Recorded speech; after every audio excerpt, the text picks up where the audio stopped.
विक्की कौशल और अक्षय खन्ना की फिल्म छावा देखी आ रहा हूँ थिएटर में। तो मेरा थिएटर एक्सपीरियंस कैसा था, चलिए बात करते हैं। मराठा सम्राट छत्रपति संभाजी महाराज की लाइफ भी बनी इस फिल्म में दिखाया गया है कि उनकी जीवनी कैसी थी, बचपन से जवानी, सम्राट बनने तक और औरंगजेब के हाथ लगने तक की कहानी इंटरेस्टिंग होती है भाई। सबसे पहले बात करते हैं रश्मिका, श्री सखी और शंभू, विक्की कौशल, इनकी लव लाइफ। क्योंकि जहाँ रश्मिका मंदाना हो और विक्की कौशल, वहाँ लव लाइफ ना हम जिक्र करें तो यार खाक जिक्र करें।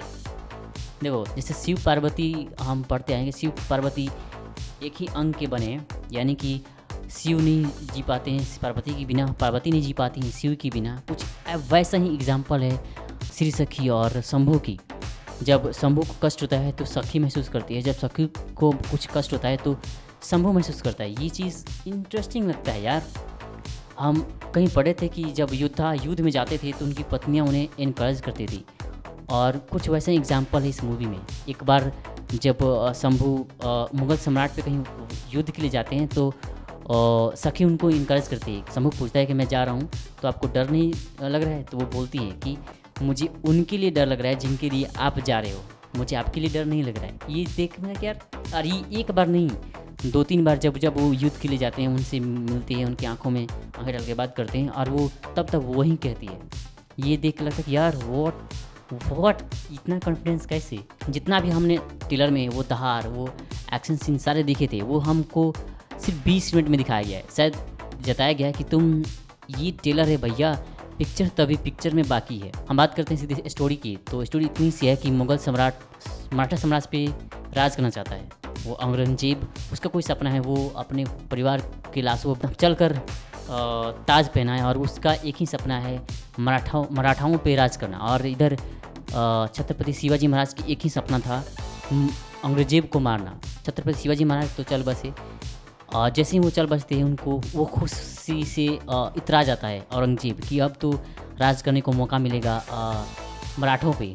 लेकिन वो भूल जाता है कि उनका बेटा भी है छत्रपति संभाजी महाराज, बाकी कमान वही संभालते हैं। जब वो बड़े होते हैं तो गद्दी पे बैठते हैं, और बैठने के बाद एक बार युद्ध के जाते हैं। जो हमने ट्रेलर में देखा था, वो सिर वैसे फाड़ते हैं, वो हमने वही सीन देख लिया था। सम्राट बनने के बाद वो अपने प्रजा को कैसे संभालते हैं, कैसे उनसे छल कपट किया जाता है, वो सारी चीज़ें। जैसे उनकी एक माता होती है, उनका सपना होता है अपने बेटे को सम्राट बनाने की, और वो सुपारी दे देती हैं, आजकल के भाषा में सुपारी ही बोल देते हैं, औरंगजेब को, और वो पकड़ी जाती हैं। पकड़ने के बाद उनको सज़ा नहीं मिलता है, बस वो बताया जाता है कि आप ऐसे इतना भी घातक कर सकते हैं, हमें यकीन नहीं था। भैया असली कहानी तो क्लाइमैक्स में है, क्योंकि औरंगजेब को जैसे मालूम चलता है कि मराठा हमारे इलाके में आए थे और किसी इलाके को नस्ता नबूद करके वहाँ के लोगों को कष्ट पहुँचा कर चले गए, तो बदला लेने के लिए अपने सारे सैनिकों को मराठाओं के तरफ भेज देता है, और बोल देता है कि जितने भी भागवा नजर आते हैं उनको रंग दो।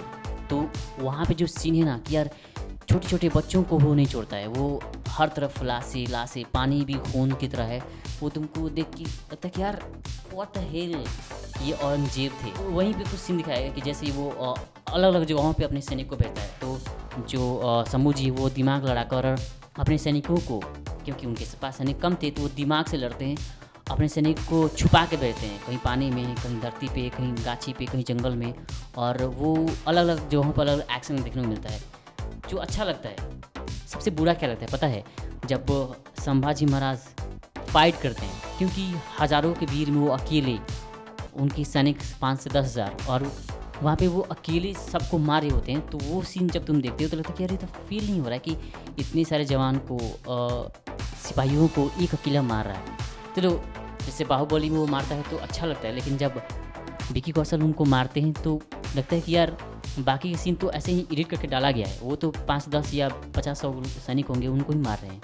ये चीज़ें मुझे बुरा लगा, और बाकी सीन अच्छा लगा। जैसे जब वो छल कपट से वो औरंगजेब उनको पकड़ कर लेके चला जाता है, बाकी कहानी तब मज़ा आता है। पहले हाफ में एकदम दोहराया जाता है सम्राट बनने तक, और सेकेंड हाफ में स्लो मोशन में ले जाता है कि वो कैसे औरंगजेब उनको पकड़ लेता है, छल कपट से लेके जाता है, और उनको कैसे कष्ट दे कर मारता है, और मारने के बाद उनका भी एक बेटा होता है, और अब वो मराठा किंग बनता है। बस ख़त्म हो जाती है पिक्चर। बाकी तुम भी देखो, तुम बताओ।